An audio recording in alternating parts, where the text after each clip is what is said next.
ಅವ್ರ ಕೆಲಸ ಮಾಡುವಂತ ಸ್ಥಳಗಳಲ್ಲಿ ಕೂಡ ಅವರ ಸಮಸ್ಯೆಗಳನ್ನು ಅನುಭವಿಸ್ತಾರೆ. ಕಾರಣ ಏನ್ ಗೊತ್ತಾ? ಕೆಲವು ಸ್ಪಿರಿಟ್ಗಳು, ಕೆಲವು ದುರಾತ್ಮಗಳು ಏನ್ ಮಾಡ್ತಿದ್ದಾವೆ ಅಂದ್ರೆ ಆ ದೈವ ಜನರಿಗೆ ವಿರುದ್ಧವಾಗಿ ಅವು ಕಾರ್ಯ ಮಾಡ್ತಾರೆ. ನಾನು ಇಲ್ಲಿ ಬರೋದಕ್ಕಿಂತ ಮುಂಚಿತವಾಗಿ ದೇವರಾತ್ಮನು ಅನೇಕ ವಿಚಾರಗಳನ್ನ ನನ್ನ ಹೃದಯದಲ್ಲಿ ಮಾತನಾಡ್ಲಿಕ್ಕೆ ಸ್ಟಾರ್ಟ್ ಮಾಡಿದ್ರು. ಅದು ನಾನು ಮೆಸೇಜ್ ತಗೊಳ್ತೀನಿ ಅಂತ ನನಗೆ ಗೊತ್ತಿಲ್ಲ. ಬಟ್ ದೇವ್ರು ಮಾತಾಡಿದ ಎಲ್ಲ ಕಾರ್ಯಗಳನ್ನ ನಾನು ಹಾಗೇ ರಿಪೀಟ್ ಮಾಡ್ಕೊಂಡು ಬಂದೆ. ದೇವರೇ, ಒಂದು ವೇಳೆ ನನ್ನ ಮಾತನಾಡ್ಲಿಕ್ಕೆ ಅವಕಾಶ ಸಿಕ್ಕಿದ್ರೆ ನಾನೇನು ಮಾತನಾಡಬೇಕು?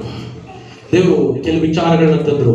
ಅದು ಕನ್ಫರ್ಮ್ ಮಾಡ್ಲಿಕ್ಕೆ ಇಲ್ಲಿ ಬಂದು ಕೂತ್ಕೊಂಡಾಗ ದೇವರು ಆರಾಧನೆ ಮೊದಲುಗೊಂಡು ಇಲ್ಲಿವರೆಗೂ ಅದೇ ವಾಕ್ಯಗಳೇ ಬರ್ತಾ ಇದ್ದಾವೆ, ಅದೇ ಮಾತುಗಳೇ ಬರ್ತಾರೆ.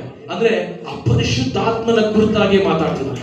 ನಾನು ಮಾತನಾಡ್ಲಿಕ್ಕಿರುವಂತ ಸಬ್ಜೆಕ್ಟ್ ಅದೇ, ಅದ್ರ ಕುರಿತಾಗಿ ಮಾತಾಡ್ತಿದ್ದಾರೆ. ಅವಾಗ ನನಗೆ ಖುಷಿ ಆಯ್ತು. ದೇವರೇ, ನೀನು ನನ್ನೊಟ್ಟಿಗೆ ಮಾತಾಡಿದೀಯ, ನೀನು ನನಗೆ ವಾಕ್ಯ ಏನ್ ಕೊಡಬೇಕು, ಏನ್ ಮಾತಾಡ್ಬೇಕು ನೀನು ನನಗೆ ತಿಳಿಸಿದೆ. ಅದಕ್ಕಾಗಿ ಸ್ತೋತ್ರ. ನಾನು ಆರಾಧನೆ ಮಾಡ್ತಾನೆ ನಾನು ದೇವರಿಗೆ ಸ್ತೋತ್ರ ಮಾಡ್ಕೊಂಡೆ ಪ್ರಿಯರೇ. ಆದ್ರೆ ಕರ್ತನಾಮಕ್ಕೆ ಸ್ತೋತ್ರವಾಗಲಿ. ಇವತ್ತು ನಾವು ಕೆಲಸ ಮಾಡುವಂತ ಸ್ಥಳಗಳಾಗಿರ್ಬೋದು, ಕುಟುಂಬದಲ್ಲಾಗಿರ್ಬೋದು, ಇವತ್ತು ನೋಡಿ ಅನೇಕ ಕುಟುಂಬಗಳಲ್ಲಿ ಸಮಸ್ಯೆಗಳು. ಗಂಡ ಹೆಂಡತಿ ಮಧ್ಯದಲ್ಲಿ ಹೊಂದಾಣಿಕೆ ಆಗಲಿಕ್ಕೆ ಬಿಡ್ತಿಲ್ಲ ಸ್ಪಿರಿಟ್ಗಳು.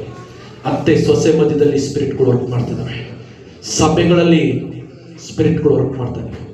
ಏನ್ ಪಾಸ್ಟ್ ಸಭೆಗಳಲ್ಲಿ ವರ್ಕ್ ಮಾಡ್ತಾರೆ? ಖಂಡಿತ ಸಭೆಗೆ ಬರ್ತಾ ಇದ್ದೇವೆ, ಎಲ್ರಿಗೂ ಪ್ರೈಸ್ ಲಾರ್ಡ್ ಹೇಳ್ತೀವಿ.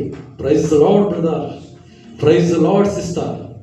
ನಿಜವಾದ ಕ್ಯಾರೆಕ್ಟರ್ ಅದು. ಅವ್ರನ್ನ ಕಂಡ್ರೆ ನಿಮಗೆ ಪ್ರೀತಿ ಇದೆಯಾ? ಅವ್ರನ್ನ ನಿಜವಾಗ್ಲೂ ಗೌರವಿಸ್ತೀರಾ? ಎಷ್ಟೋ ಜನ ಹಿಂದೆ ಹೋಗಿ ಮಾತಾಡ್ತೀರಾ?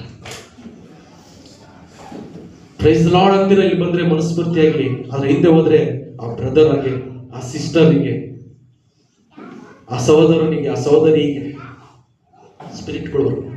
ಪ್ರಿಯರೇ, ನಾವು ಯಾರು ಸ್ವರ ಕೇಳ್ತಿದ್ದೀವಿ ಒಂದು ಕ್ಷಣ ಗಮನಿಸಬೇಕಾಗ್ತದೆ.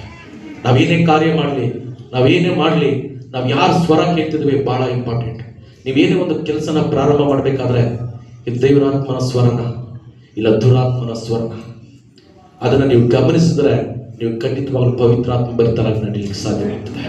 ನಾವು ನಡೆಯುವಂಥ ಪ್ರತಿಯೊಂದು ಕ್ಷಣದಲ್ಲಿ, ನಾವು ಮಾಡುವಂಥ ಪ್ರತಿಯೊಂದು ಕೆಲಸದಲ್ಲಿ ನಾವು ಆ ಸ್ವರ ಯಾರ್ದು ಎಂಬುದಾಗಿ ನಾವು ಒಂದು ಕ್ಷಣ ಸ್ಟಾಪ್ ಆಗ್ಬೇಕಲ್ಲೇ ಕೇಳಬೇಕು. ಇದು ದೇವರಾತ್ಮನ ಸ್ವರ. ಈ ಆಲೋಚನೆ ದೇವರಾತ್ಮನಿಂದ ಬಂದಿದ್ದ, ಈ ಮಾತು ದೇವರಾತ್ಮನಿಂದ ಬಂದಿದ್ದ, ಇಲ್ಲ ದುರಾತ್ಮನಿಂದ ಬಂದಿದ್ದ? ಪ್ರಿಯರೇ, ಇದನ್ನು ತಿಳಿಯದೆ ಅನೇಕರು ಇವತ್ತು ಸ್ಪಿರಿಟ್ಗಳು ಏನ್ ಮಾಡ್ತದೆ ಅಂದ್ರೆ ಸಾಲಗಳಲ್ಲಿ, ಸಮಸ್ಯೆಗಳಲ್ಲಿ, ಸಂಬಂಧಗಳಲ್ಲಿ ಬಿರುಕುಗಳನ್ನ ತಂದಾಕಿ ಇವತ್ತು ಅನೇಕ ಉದ್ಯೋಗ ಮಾಡ್ತಾ ಇರ್ತಾರೆ. ಅಲ್ಲಿ ಕೂಡ ಅವ್ರಿಗೆ ನೆಮ್ಮದಿ ಇಲ್ಲ. ಅಲ್ಲಿ ಬಾಸ್ ಕಡೆಯಿಂದ ಭಯಂಕರವಾದಂತ ತೊಂದರೆ, ವರ್ಕ್ ಪ್ರೆಸರ್, ಅಲ್ಲಿ ಕೂಡ ಸ್ಪಿರಿಟ್ ವರ್ಕ್ ಮಾಡ್ತಾರೆ.